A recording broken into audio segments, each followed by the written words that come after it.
Olá, meus irmãos, tudo bem? Que a paz de Jesus esteja com vocês. E hoje eu vou partilhar um pouquinho da palavra de Deus e confesso que essa partilha ela foi aguçada por uma experiência que eu tive e eu vou contar brevemente para vocês. Alguns 20 dias atrás eu passei por uma experiência bem interessante em uma viagem que eu fiz. A viagem já estava programada há alguns meses e aí eu fiquei sabendo que bem no dia que eu ia estar na viagem ia passar um furacão pelo local que eu ia estar, que era em Orlando, nos Estados Unidos. E aquilo, vou confessar para vocês, deu muito medo, né? Porque ninguém quer estar num lugar onde vai passar um furacão. E de todas as formas eu já comecei a orar, entregar para Deus, né? Pedindo para o Senhor nos auxiliar para que essa viagem seja trocada. Enfim, não consegui trocar a viagem e fui para os Estados Unidos, onde ia passar um furacão. Entreguei para o Senhor, tinha certeza que Ele estava cuidando de tudo.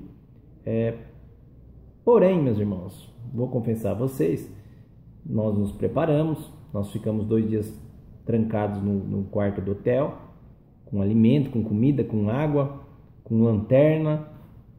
Nós nos preparamos para esperar o furacão passar sobre nós, né? A todo momento eu confiei no Senhor, tanto que o furacão ele estava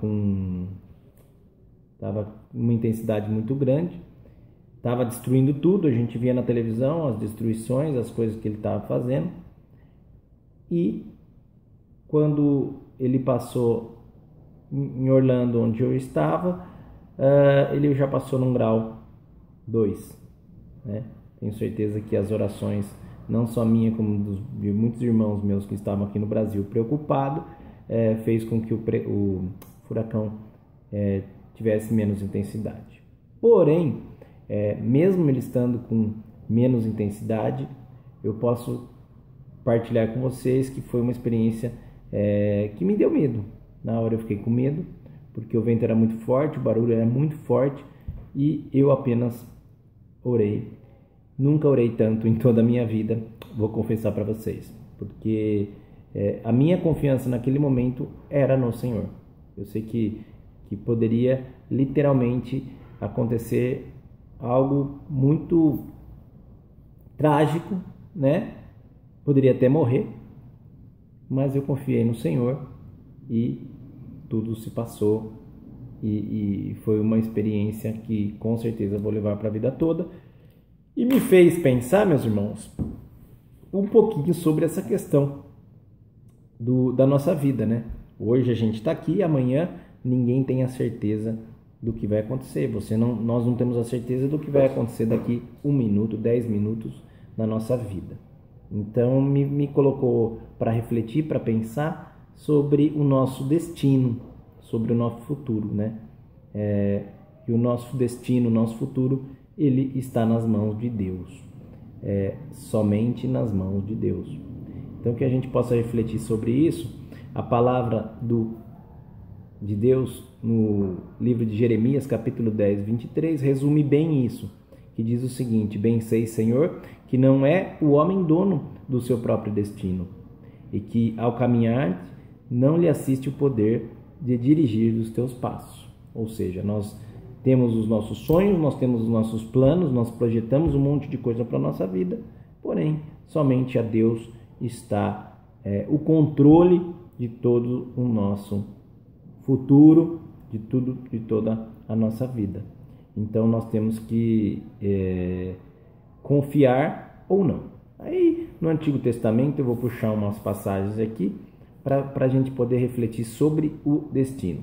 Em Eclesiastes capítulo 3 diz o seguinte no versículo 1 ao 8: para tudo há um tempo, para cada coisa há um momento debaixo dos céus, tempo de nascer, tempo para morrer, tempo para plantar, tempo para arrancar o que foi plantado, tempo para matar, tempo para sarar, tempo para demolir, tempo para construir, tempo para chorar, tempo para rir, tempo para gemer, tempo para dançar, tempo para tirar pedras e tempo para juntá-las, tempo para dar abraços e tempo para apartar-se, tempo para procurar e tempo para perder, tempo para guardar e tempo para jogar fora, tempo para rasgar e tempo para costurar, tempo para calar e tempo de falar, tempo para amar e tempo para odiar, tempo para guerra e tempo para paz. Né? E no versículo 12 ainda ele continua: assim eu concluí que nada é melhor para o homem do que alegrar-se e procurar o bem-estar durante a vida. E quer comer, beber e gozar do fruto do seu trabalho, é um dom de Deus. Né?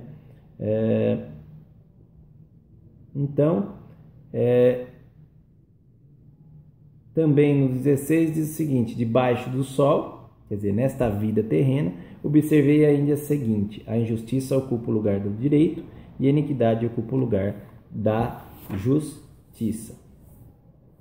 No 17, continuando, diz o seguinte: então eu disse mesmo assim comigo: Deus julgará o justo e o ímpio, porque há tempo para todas as coisas e tempo para toda obra.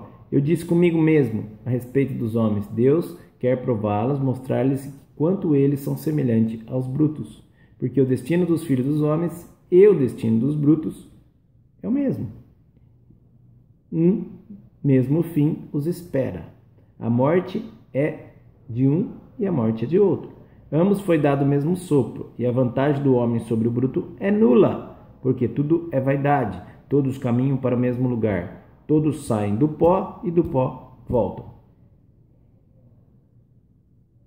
E aí, nós refletindo sobre isso, nós podemos entender o seguinte: essa passagem fala que todo mundo vai morrer. Todo mundo vai morrer. Não importa se você é bom, não importa se você é ruim, você vai morrer. Né? Em Eclesiastes 9, no capítulo 3, no versículo 3, diz o seguinte: entre tudo que se faz debaixo do sol, é uma desgraça só existir para todos um mesmo destino.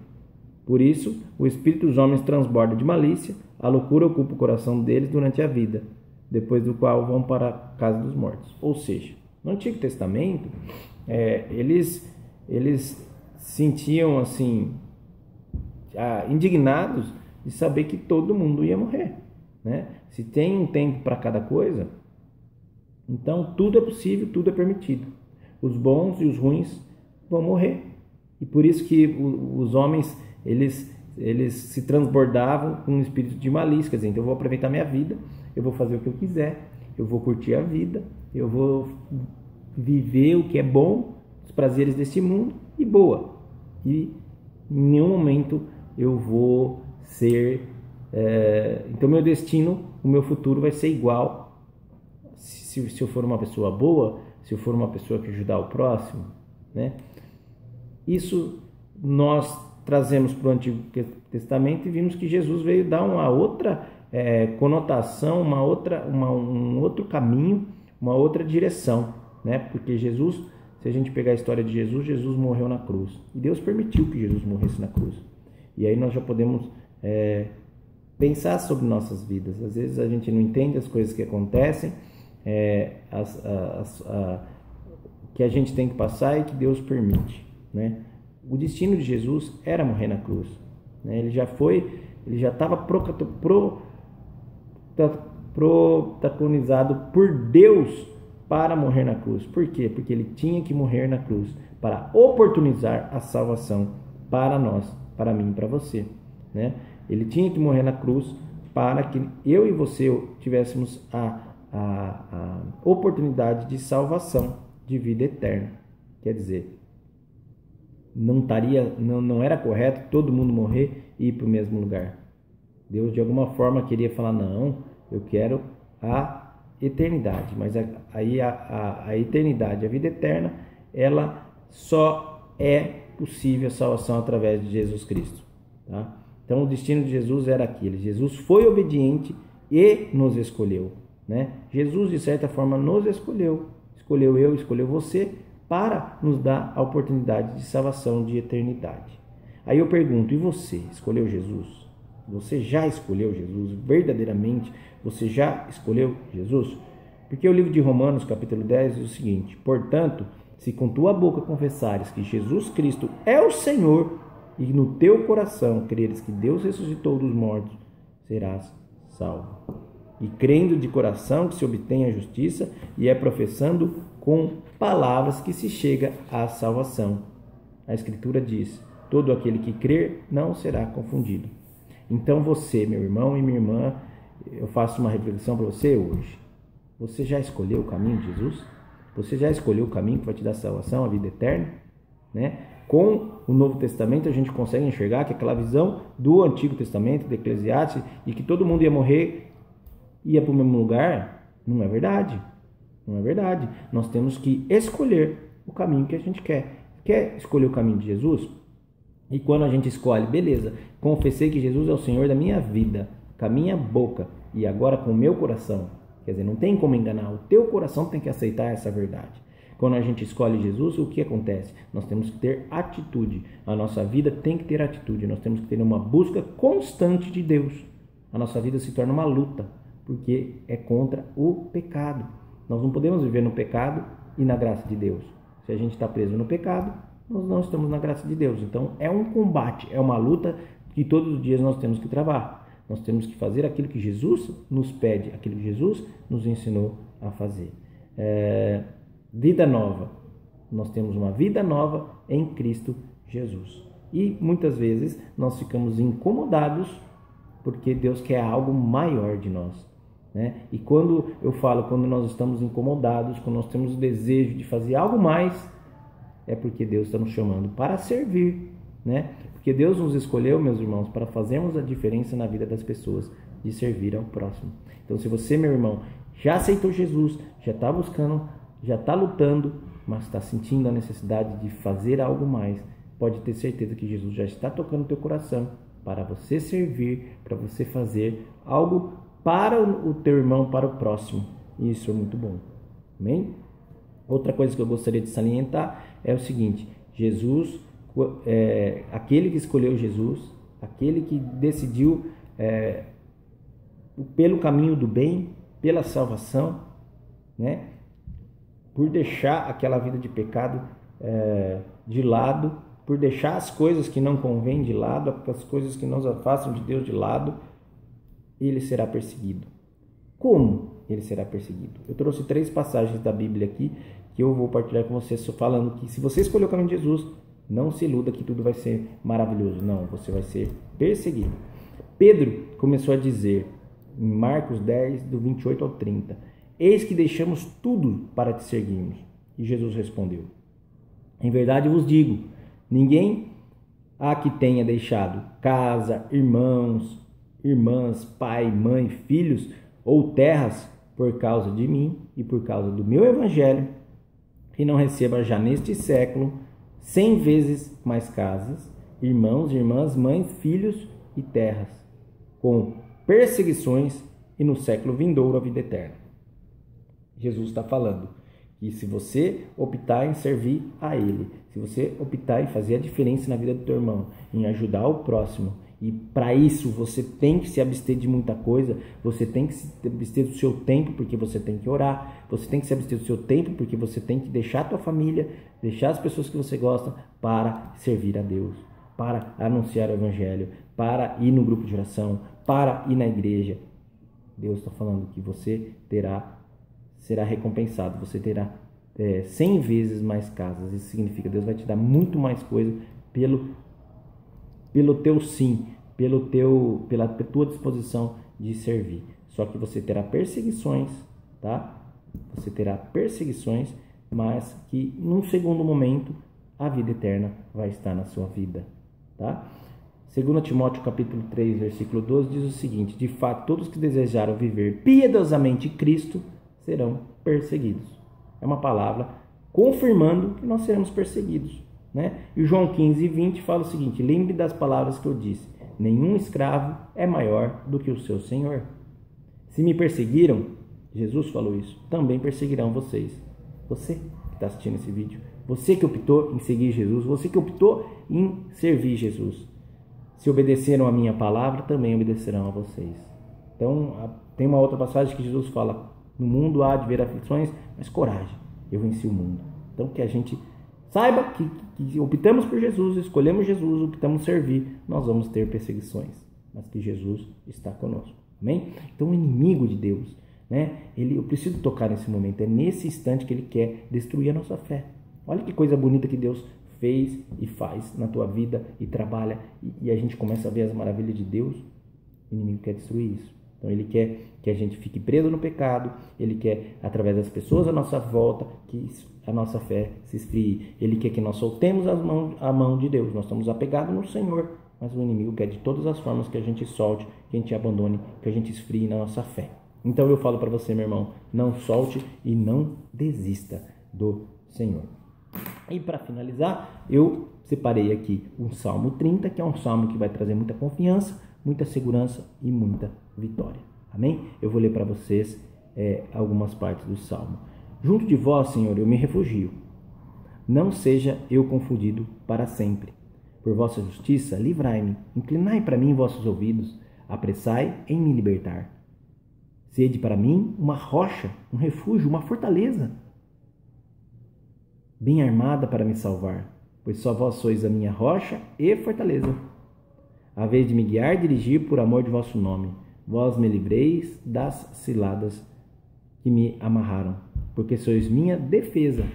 O Senhor é a nossa defesa, né? Em vossas mãos entrego o meu espírito, livra-me, ó Senhor, Deus fiel. Detestai os que adoram ídolos vãos.